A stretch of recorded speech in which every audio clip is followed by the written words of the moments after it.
Nesta semana, o Jornal Nacional vai exibir uma série de reportagens especiais sobre o câncer. No mundo todo, milhões de pacientes se beneficiam das conquistas da medicina contra essa doença, mas ainda assim o número de casos avança. É o que nós vamos ver hoje neste trabalho dos repórteres José Roberto Burnier e Ronaldo de Souza. O que você está vendo é o ciclo natural da vida. A célula humana se divide em 2, depois em 4, em 8 e daí por diante. É assim o tempo todo. Células nascem e células morrem. O funcionamento dos órgãos é resultado da atividade de 10 trilhões dessas partículas minúsculas, que é a quantidade de células que cada pessoa tem. Mas, ao mesmo tempo, pode ser o começo do fim da vida. Por uma falha genética, a célula desobedece às ordens de seu núcleo e começa a se multiplicar desordenadamente. Daí surge uma massa chamada de tumor. Quando não evolui, ele é considerado benigno. Quando ele cresce e interfere no funcionamento dos órgãos, o tumor é maligno e recebe o nome de câncer. Câncer, 99,99% das vezes, sem tratamento, é igual à morte. É uma doença traiçoeira, porque não dói. Às vezes, quando dói, já é tarde. A doença surge por causa de uma falha do DNA, a substância que forma o gene e que contém o código genético de cada indivíduo. Quando essa alteração ocorre, ela para de seguir as instruções do organismo para parar de replicar, para parar de se dividir e para desaparecer. Então ela se torna imortal, invasiva e pode viajar fazendo a metástase. Isso é o que caracteriza o câncer. Por ser uma doença de células que mudam a todo instante, encontrar a cura definitiva virou um dos maiores desafios para a medicina. Na década de 40, 50, só 20% das pessoas que tinham câncer sobreviviam à doença. Agora não, 60% dos pacientes com câncer se curam. O câncer de Aparecida foi na tireoide. Para quem tinha 15 dias, está aqui há 11 anos, está normal, tá bom até demais, viu?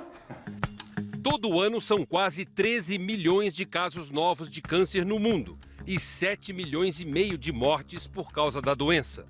No Brasil, surgem por ano 500 mil novos casos e 150 mil pessoas morrem. A ONU estima que em 2030 haverá 13 milhões de vítimas fatais do câncer. Mas por que a doença continua aumentando? A população mundial cresceu e o diagnóstico melhorou. Nós temos cada vez mais pessoas chegando na terceira idade e, infelizmente, o câncer está associado com idades mais avançadas. A poluição do ar, os raios solares e a má alimentação ajudam a explicar o aumento dos casos. A doença ainda pode passar de pai para filho. Este é um laboratório de anatomopatologia. É aqui que são analisadas aquelas pequenas partes de tumor que são retiradas do paciente. Só olhando as lâminas no microscópio é que o médico vai saber com precisão o tamanho da encrenca. Essa é a primeira pergunta que eu acho que todo mundo se faz. Por que comigo? Você perde o chão. É bem difícil. Falar nisso até hoje é difícil. Mas para os médicos, o câncer não pode mais ser visto como o fim da linha. Está mudando muito. A impressão que a população tem com relação à doença são os testemunhos de pessoas públicas que dizem público que tem a doença, que está se tratando. Foi o caso de Lula, Dilma, Janequine, Ana Maria Braga, Patrícia Pilar e de Eliane também. A motorista contou tudo para as filhas. Com todas as letras. Não escondi nada. E não escondo nada de ninguém. Mais de 100 tipos de câncer já foram identificados. O que mais mata no mundo é o de pulmão. 70% desses casos são provocados pelo cigarro.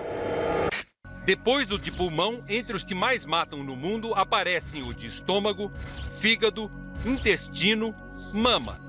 Entre os homens, outro muito frequente é o de próstata, uma glândula que faz parte do sistema reprodutor masculino. 18% dos homens vai ter câncer de próstata, mas só 3% morrem de câncer. Nas mulheres, o câncer de mama é o pior de todos. No Brasil, por ano, são quase 13 mil vítimas fatais e 53 mil novos casos. Em seguida, vem o câncer de colo de útero.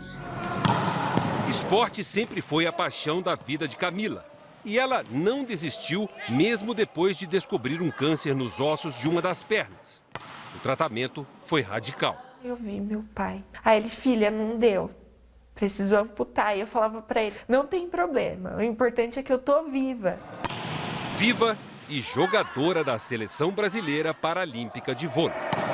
E a força tá aqui dentro. É o que a gente quer, a gente consegue. A cura é possível.